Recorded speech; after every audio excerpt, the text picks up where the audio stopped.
بسم اللہ الرحمن الرحیم۔ السلام علیکم، آپ دیکھ رہے ہیں چینل 95 نیوز اور دنیا بھر کی تازہ ترین خبروں کے ساتھ میں ہوں آپ کی ہوسٹ مہروش خان۔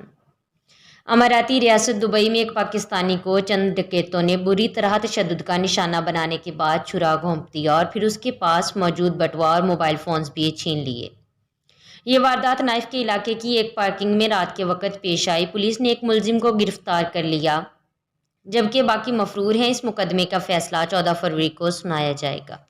متحدہ عرب امارات نے کہا ہے کہ وہ علاقائی تناؤ کو کم کرنے کے لیے امریکہ کے ساتھ مل کر کام کر رہا ہے۔ ایران کے لیے امریکی نمائندہ خصوصی راب میلی کے ساتھ گفتگو میں متحدہ عرب امارات کے وزیر خارجہ شیخ عبداللہ بن زیاد ال نہیان نے کہا کہ علاقائی تناؤ کم کرنے کے لیے امریکی صدر جو بائیڈن کی انتظامیہ کے ساتھ مل کر کام کرنے کے عزم کا اعادہ کیا ہے۔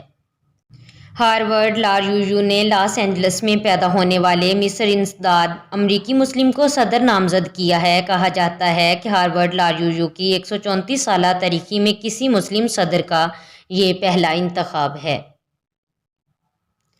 ترکی اور امریکہ کے درمیان اس وقت لفظی جنگ شروع ہو گئی جب ترکی کے ایک سینئر وزیر نے واشنگٹن پر الزام لگایا کہ 2016 میں ہونے والی ناکام فوجی بغاوت کی حمایت کی تھی۔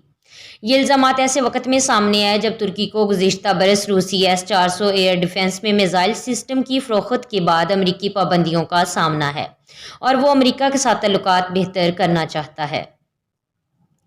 پی ٹی آئی رہنما حلیم عادل شیخ کے خلاف سرکاری ملازمین پر حملے کا مقدمہ درج کر لیا گیا۔ FIR میں 70 ساتھی بھی نامزد ہیں۔ کارروائی کے خلاف متاثرین نے سپر ہائی وے کے دونوں ٹریک 2 گھنٹوں کے لیے بلاک کر دیے۔ پولیس سے کامیاب مذاکرات کے بعد احتجاج ختم کیا گیا۔ حلیم عادل شیخ نے بلاول بھٹو اور وزیر اعلیٰ سندھ کے خلاف مقدمہ کی درخواست جمع کرا دی اور احتجاج کے سبب سپر ہائی وے پر گاڑیوں کی طویل قطاریں لگ گئی۔ ہزاروں شہریوں کو مشکلات کا سامنا رہا۔ یہ تھی دنیا بھر کی تازہ ترین خبریں۔ مزید ایسی خبریں سننے اور دیکھنے کے لیے ہمارے چینل کو سبسکرائب کریں، بیل آئیکن کو کلک کریں تاکہ جو بھی نوٹیفیکیشن ہو سب سے پہلے آپ تک پہنچے۔ خدا حافظ۔